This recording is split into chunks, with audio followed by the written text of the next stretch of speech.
Buenos días. Con ocasión de la séptima noche sahiliana, quisiera aportar una microconferencia titulada Esagili, sospechoso de homicidio. Esta microconferencia está extraída del capítulo 17 de Nuestros Nobles Parientes, concretamente del apartado dedicado a Mansa Cancú Musa.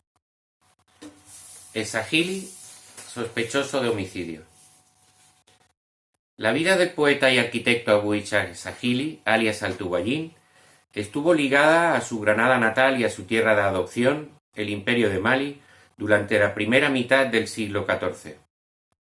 En los textos que dan cuenta de su peripecia vital en la curva del río Níger, la información referente a su persona aparece siempre relacionada con el emperador de mayor proyección histórica de la estirpe de Sunyata Keita, Mansa Cancú Musa, quien había contratado al granadino durante la peregrinación a la Meca para hacerle viajar a Mali con objeto de emular el lujo y la suntuosidad de los sultanes árabes por medio del desarrollo de una arquitectura monumental.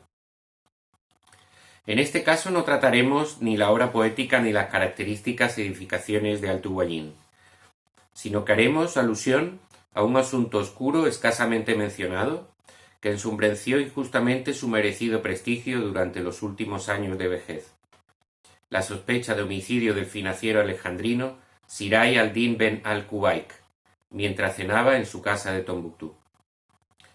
Tanto el Tariq el-Fetah de Mahmud Kati como el Masalik al-Absar fir Mamalik al-Ansar de Ben Fadl Allah al-Umari dan cuenta de la célebre peregrinación de Mansa Musa a los lugares santos del Islam en Arabia y su paso por el Cairo y Alejandría, viaje que terminó por situarle en el imaginario colectivo no sólo de la comunidad islámica, sino también del mundo cristiano mediterráneo, hasta el punto de que con su comportamiento actualizó la leyenda áurea creada en torno a la enorme riqueza de los reinos sudaneses.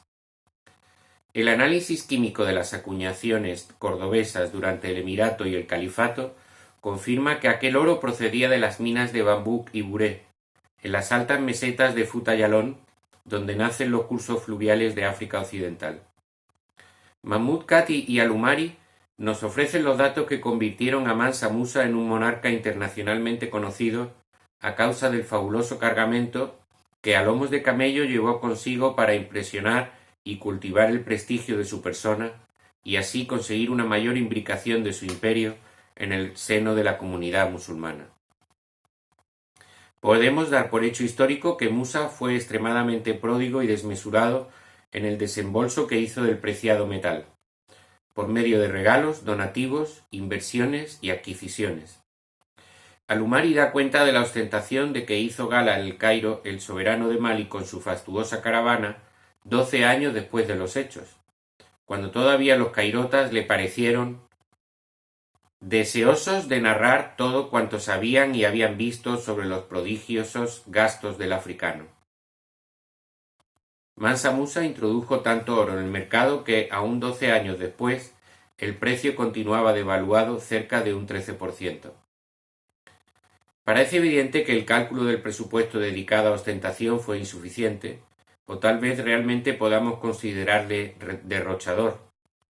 Cuando llegó el día de tomar el camino de regreso, tras haber paseado por Medina y la Meca con el mismo volumen de desembolso, el emperador y su séquito carecían de efectivo. Y aquí es donde entra en escena Abu Ishaq Esagili.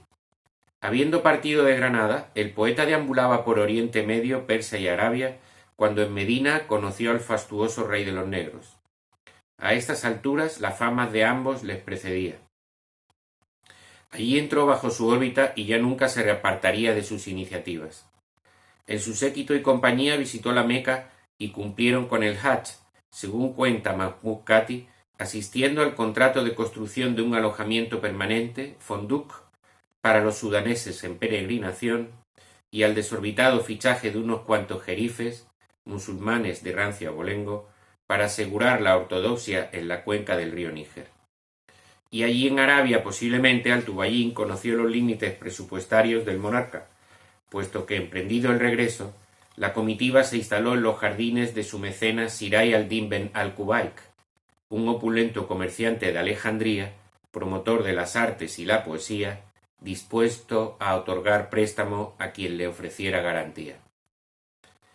El hecho es que transcurrido unos meses bajo el hospedaje de Al-Qubaik, en 1325 la caravana de Mansa Musa tomaba la ruta del Fezzan en dirección a Tombuctú con los serones llenos de manuscritos, un grupo de jerifes y ulemas de comprobada ortodoxia, un brillante poeta andalusí y un contable designado por el prestamista que viajaría con objeto de cobrar la deuda y regresar a Alejandría. El resto del asunto aparece reflejado en la Rihla de Ibn Battuta, relación de viajes que tuvo gran aceptación en su tiempo, siendo numerosas veces duplicada a manos de los copistas. El tangerino inspeccionó el imperio de Mali como espía del sultán merinida Abu Inan entre 1352 y 1353, es decir, 27 años después de la peregrinación de Mansa Musa y 7 años después del fallecimiento del arquitecto granadino en torno a 1346.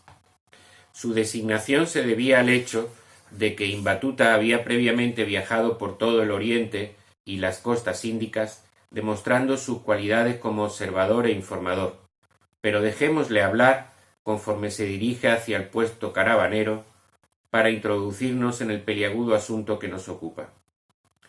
Luego continuamos hacia Tombuctú. En este lugar se halla la tumba del señero poeta Abu Ishaq Sahili el Granadino, conocido en su patria chica por Al-Tuwayin. También está allí enterrado Siray al-Din ben al-Qubaik, comerciante muy principal y alejandrino de nación. Cuando el sultán Mansa Musa cumplió la peregrinación, acampó en un huerto perteneciente a este Siray al-Din. El rey negro tuvo necesidad de dinero y tomó prestado de Siray al-Din, al tiempo que también lo pedían sus comandantes. Siray al-Din despachó con ellos a su representante para que cobrase los dineros que se le debían, pero este último se afincó en Mali y hubo el mismo Siray al-Din de ponerse en camino para hacer efectiva la suma. Con él iba un hijo suyo. Al llegar a Tombuctú le hospedó Abu Ishaq Sahili, pero su muerte estaba predestinada y aquella noche falleció. El vulgo habló mucho de esto, con la sospecha de que hubiera sido envenenado. La atribución de la muerte de Al-Qubaik a Sahili deslucía la fama literaria del consagrado poeta a todo lo largo de la comunidad islámica, incluso después de un par de lustros. La habladuría debía ser recurrente entre los corrillos populares, en especial en Alejandría, por donde había pasado el tangerino. No así en los círculos empresariales y financieros, donde debían estar bien al tanto de lo ocurrido.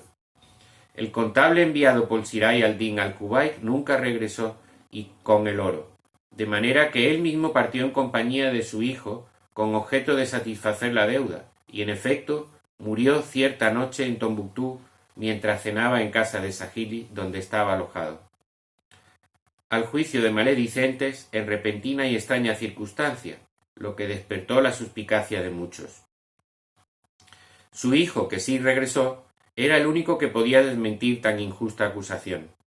Conociendo tanto la verdad de lo ocurrido en Tombuctú o tal vez en Alejandría, como el chisme popular y la habladuría, Ibn Battuta pudo ponderar la injusta sospecha de homicidio que probablemente hubiera empañado la fama literaria del difunto Sahili para siempre. Y años más tarde, al dar cuenta de sus averiguaciones al sultán Abu Inan, se puso a dictar sus memorias de viaje y recordó, y tal vez se sintió en la obligación de exponer la verdad y terminar con las habladurías. Para ello, tras narrar su viaje por la corte de Niani, Yenné y el río Níger, al llegar a Tombuctú incluyó en la Rihla un homenaje al lugar de descanso del grandísimo poeta y alarife bajo el alminar de su gran mezquita, aprovechando la ocasión para restituir por completo su prestigio. El fragmento reproducido de la Rihla continúa diciendo: el vulgo habló mucho de esto, con la sospecha de que hubiera sido envenenado.